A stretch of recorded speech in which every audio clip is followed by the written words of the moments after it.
Right now, it is my brother from another mother, Burton Kelso, Chief Tech Expert at Integral in Kansas City in the USA. Oh my goodness, you look smart. We got the memo. We got the pink memo. Yeah, we did. Yeah. I See, wish I could show you my socks. see They're this, pink too. do you know what this is? This is twin energy. This is It is. this is twin energy. This is why we know. Um, That's right. Burton, it's wonderful to see you. Talk to me about Minecraft. I found the psychology of this really interesting. Yeah, Minecraft is one of those games that came out in 2011. And initially, it was like parents' worst nightmare because you'd have kids playing Minecraft for hours. But over the, 20 years that it's been around, you've got Minecraft movie, which was released in the UK on March 30th. And it's also seen as a tool that helps kids generate their STEM skills, science, technology, engineering, and math. And so you'd be surprised that you think little kids are playing Minecraft. The average age of a Minecraft player is the age 24. And No. some adults that are older still play Minecraft. So it's a phenomenon. And they've been playing it since they were kids, so they're still playing it, or they're new players at 24. They're still playing it, but then there are older players that get into the architectural aspect of Minecraft and they still play it because there's actually servers online that have actual historic buildings, layouts of cities, you name it. People just take the time and use it as a digital Lego set. And no one could have predicted how big this game has taken place, especially in a world, Petrie, where technology is so negative that you've got so many addiction problems with technology. Minecraft is one of the shining stars that can actually help educate and entertain kids at the same time. So for those of us that haven't ever played Minecraft, what is the premise of the game? It's building stuff, is it? It's building stuff, it's fighting creatures, it's getting to the quote unquote end of the game where you can fight the villain, the Ender Dragon. So it's a mishmash of a lot of stuff. It's just not you've got this world and you build stuff. I mean, there's other tasks that you have to do, like you have to feed your avatar, you have to create buildings, harvest food. So it's like you've got your own little virtual life going on, and I think that's the appeal. And so a lot of parents who have been saying, oh, my kid plays too much Minecraft, actually don't worry about it because they're learning while they're doing it. Right. It's unlike like you have other games like Roblox that allow you to play, and that's what my boys have graduated to. But surprisingly, at age 17 and 15, they still occasionally play Minecraft. So we don't necessarily interfere with that because they're learning life skills and STEM skills as well. And what I found interesting about this is when they're talking about the psychology of building, and that for predators, when they play, they learn to dodge and to attack. When other creatures learn with their play, they learn in a different way to run fast, for example. But for human beings, one of the basis of our survival is to build, and that's why kids like building things. They like Lego, like you said, they like Play-Doh, or all of these other games that you build things with, and that actually that's part of our DNA. That's a survival technique that we have to have, is to know how to build a shelter, for example.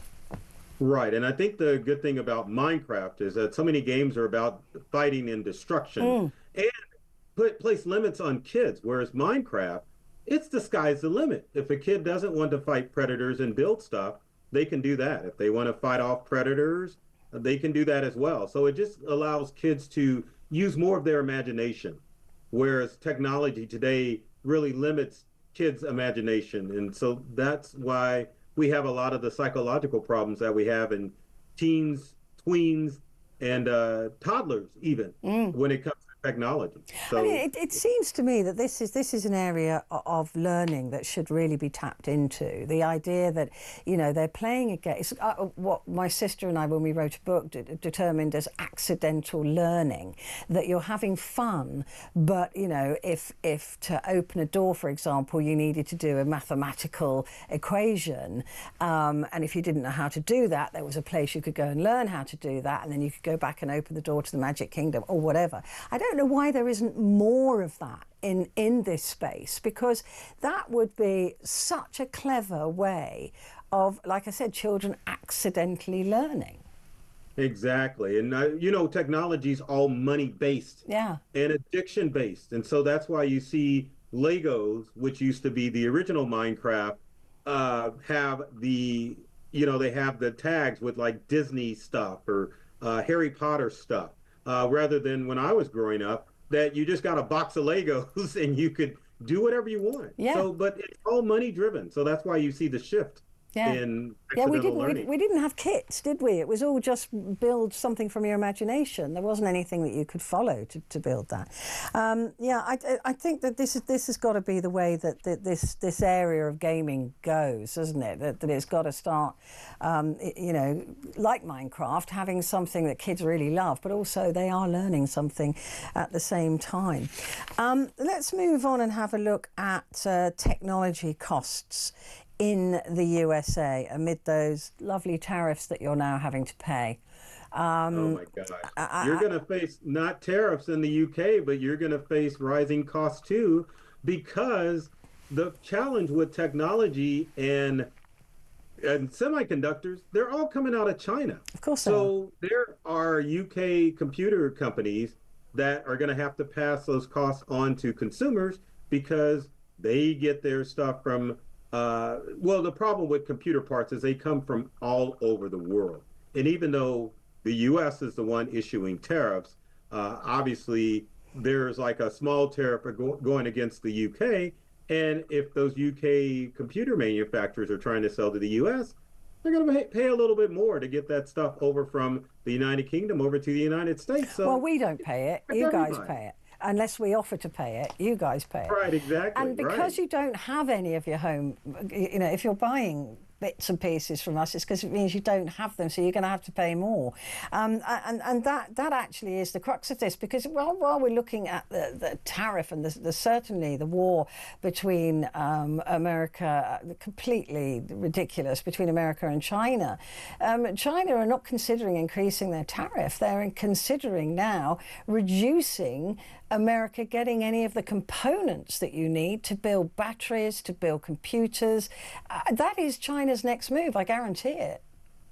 Oh yeah, definitely, because it happened during the pandemic, not the raising of prices, but just the simple fact that semiconductor plants shut down. And of course, computer manufacturers aren't really at risk immediately because they buy in bulk. And so they've got, you know, months of stock. Auto manufacturers are huge, and appliances, because they only buy on an as needed basis. So it's going to, prices are going to skyrocket here in the US. And so, well, I just don't know where you'll get those parts. If China says we're not going to sell them to you, and Korea says the same, and so does, you know, Vietnam or any of the other, or India, right. You know, you don't get the parts. It's not even going to be a case of they're going to be expensive. The ones you've got left being built will be expensive because they'll be a rare item. Yeah, so over the weekend, I volunteered at an organization that's for the whole right to repair, which is the movement to keep electronics out of landfill. I think that's going to boom in the US because people are going to have components that rather than to buy a new one, they're going to have to find a way to repair the old one. Now, that's not to say there aren't semiconductor plants in the US, because we still have, Texas Instruments, but it's going to make it very difficult for all electronic items because everything's got semiconductors in it. So it's going to be interesting to see in the next 6 months what people are going to resort to rather than spending $30,000 for an iPhone. Yeah, quite. But the other thing is, of course, as well, is with batteries for cars and things like that, because as Elon Musk knows only too well, he is almost completely reliant on countries to send him those components because they're just not in the US, right? Which is Doesn't why. matter because we're burning up. We're burning Teslas up here in the States. Haven't you been keeping up with the news and boycotting? Oh yeah. No, we're keeping up with the news. We've got our own people here. That's right, yeah. As well. Stop Elon with the great posters and things around the swastika.